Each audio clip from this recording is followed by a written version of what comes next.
What up, B's and G's? This is part 2 of the electric razor scooter build. Check out part 1 if you haven't seen it. And in this video, we're going to work on the second iteration of the friction drive build. Alright guys, so I was about to give up on the friction drive system because I realized it's like, even if I get something that works, it's probably only going to last for a little bit because the parts are going to wear over time or melt like the last one. But I spent a lot of time thinking of ways to solve the wear problem. And I came up with, I think, a genius idea. So here's the plan. So these motors normally go like this, right? We got 2 motors mount together, and the drive pulley, friction drive pulley's got to go in the middle.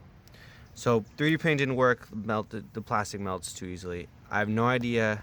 I don't have access to a CNC, so I can't make it out of metal. Places were going to charge me hundreds of dollars to make the same part from plastic out of metal. I could try to do some really hacky stuff with metal, but all those ideas seem kind of complicated. So here's the latest one.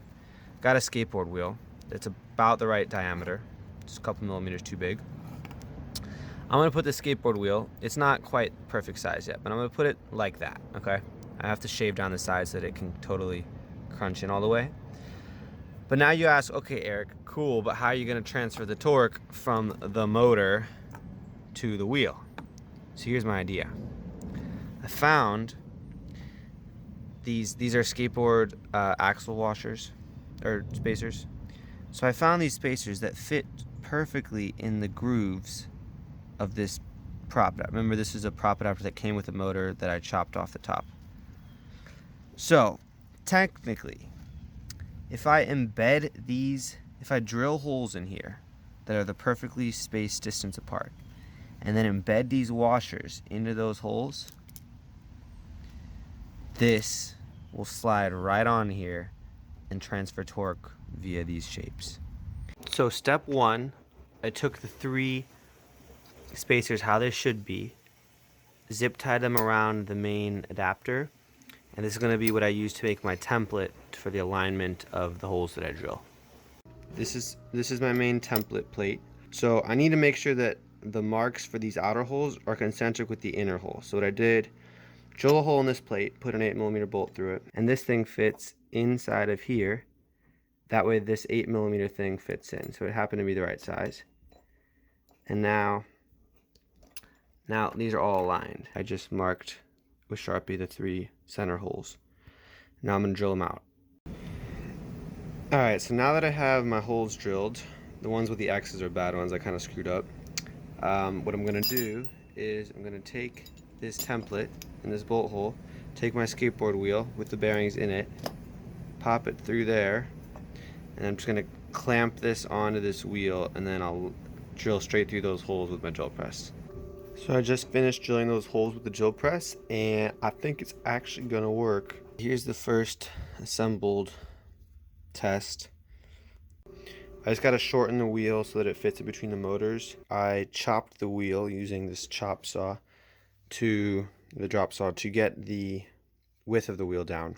And now it's basically where I need it. I just need to remove a little bit more material so that it fits around the concavity of the motor.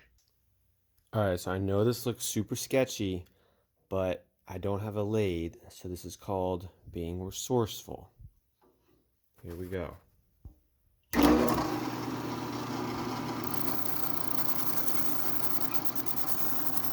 So boys and girls, today I want to present to you an amazing discovery that I just figured out.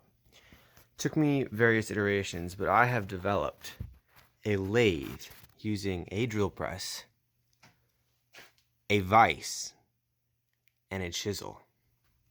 Step 1, find a vise. Step 2, bolt your vise to the drill press table. Step 3, sharpen your chisel and secure it in the vise. Step 4, fasten your object to the drill press. Step 5, Step 5, make sure your angle is correct on the part after angling your chisel. Step 6, spin your part very fast. And step 7, use the drill press to move along the part.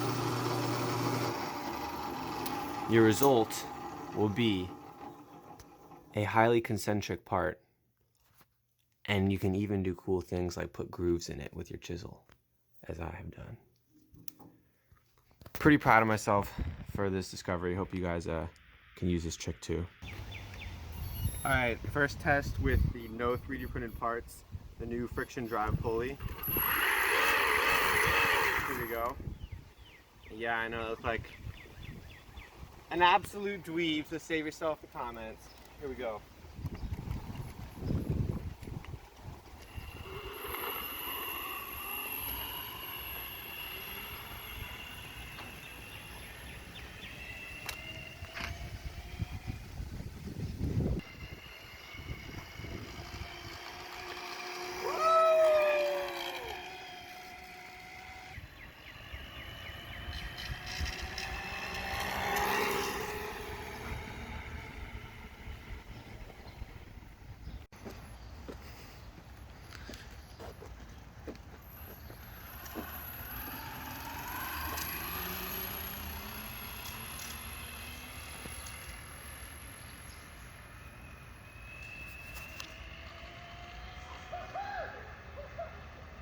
Please don't die.